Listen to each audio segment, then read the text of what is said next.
Assalamualaikum warahmatullahi wabarakatuh. Halo semuanya, pernahkah kita mendengar ungkapan bahwa dalam sebuah pernikahan konflik adalah hal yang wajar? Bahkan pasangan yang terlihat paling harmonis sekalipun tentu pernah mengalami perbedaan pendapat, kesalahpahaman, atau pertengkaran kecil. Lalu pertanyaannya, apakah konflik selalu berdampak buruk bagi sebuah hubungan?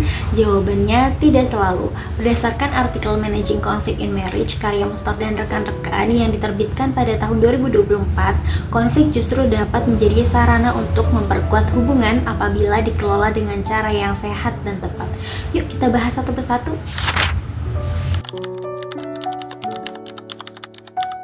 Setiap individu memiliki latar belakang, kebiasaan, nilai dan cara berpikir yang berbeda. Ketika dua orang menyatukan kehidupan dalam ikatan pernikahan, perbedaan tersebut wajar saja memunculkan konflik. Namun, penelitian ini menjelaskan bahwa kualitas sebuah pernikahan bukan ditentukan oleh ada atau tidaknya konflik, melainkan oleh bagaimana pasangan menyelesaikan konflik tersebut. Dengan kata lain, konflik bukanlah musuh utama dalam pernikahan. Cara menghadapinya itulah yang menentukan apakah hubungan akan semakin kuat atau justru semakin renggang. Dari hasil tinjauan literatur, Mustar dan rekan-rekan menentukan 4 hal yang menjadi fondasi utama dalam menyelesaikan konflik secara sehat. Pertama, regulasi emosi, yaitu kemampuan menenangkan diri saat suasana memanas, alih-alih langsung bereaksi secara impulsif. Kedua, mendengarkan secara aktif, yaitu benar-benar menyimak apa yang disampaikan pasangan, bukan sekedar menunggu giliran untuk membela diri. 3. Empati. Ketika terjadi perbedaan pendapat, kita seringkali lebih fokus pada siapa yang benar dan siapa yang salah. Padahal, yang lebih dibutuhkan adalah memahami apa yang sebenarnya dirasakan oleh pasangan. Apakah ia sedang kecewa, lelah, atau merasa tidak dihargai. 4. Komunikasi yang jelas dan konstruktif, yaitu menyampaikan kebutuhan secara terbuka tanpa menyalahkan atau menyerang pasangan. Seringkali konflik menjadi semakin besar bukan karena masalahnya yang berat, tetapi karena cara penyampaiannya yang kurang tepat. Nah, mendengarkan tanpa memotong pembicaraan serta menyampaikan perasaan dengan tenang dapat mencegah konflik kecil berkembang menjadi konflik yang besar. Dari fondasi tersebut, artikel ini juga membahas 3 pendekatan yang umum digunakan dalam konseling pernikahan.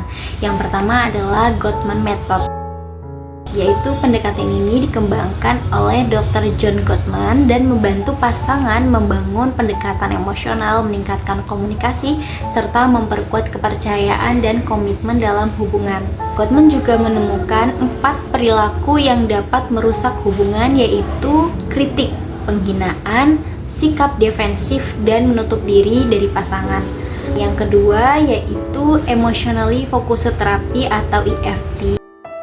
EFT ini dikembangkan oleh Dr. Sue Johnson. Pendekatan ini berfokus pada emosi dan kebutuhan emosional pasangan. Inti sederhananya adalah konflik sering muncul bukan karena masalahnya yang besar, tetapi karena pasangan merasa tidak terhubung secara emosional. Nah, EFT ini membantu pasangan merasa lebih aman, lebih dipahami, dan lebih dekat satu sama lain. Ketiga adalah Imago Relationship Therapy. Imago Relationship Therapy ini dikembangkan oleh Dr. Harville Hendrick. Pendekatan ini unik karena mengajak pasangan menyadari bahwa pola hubungan kita hari ini sering dibentuk oleh pengalaman masa kecil. Nah, dengan memahami hal tersebut, pasangan dapat membangun empati dan komunikasi yang lebih baik satu sama lain. Satu hal penting lainnya yang ditekankan dalam penelitian ini adalah tidak ada satu pendekatan yang cocok untuk semua pasangan. Latar belakang budaya, misalnya nilai kolektif atau individualis, serta faktor pribadi seperti pola asuh dan gaya kelekatan, semuanya mempengaruhi cara seseorang menghadapi konflik. Karena itu, pendekatan yang digunakan perlu disesuaikan dengan kebutuhan dan karakter masing-masing pasangan. Sebagai penutup, penelitian ini menunjukkan bahwa konflik dalam pernikahan merupakan bagian yang normal dari kehidupan berumah tangga. Namun, dengan koneksi emosional yang kuat, komunikasi yang efektif, dan pendekatan yang tepat, konflik dapat menjadi kesempatan untuk memperkuat hubungan, meningkatkan pemahaman, serta membangun pernikahan yang lebih sehat dan harmonis. Semoga informasi ini dapat menambah wawasan kita mengenai pentingnya mengelola konflik secara bijak dalam kehidupan pernikahan. Terima kasih atas perhatiannya. Wassalamualaikum warahmatullahi wabarakatuh.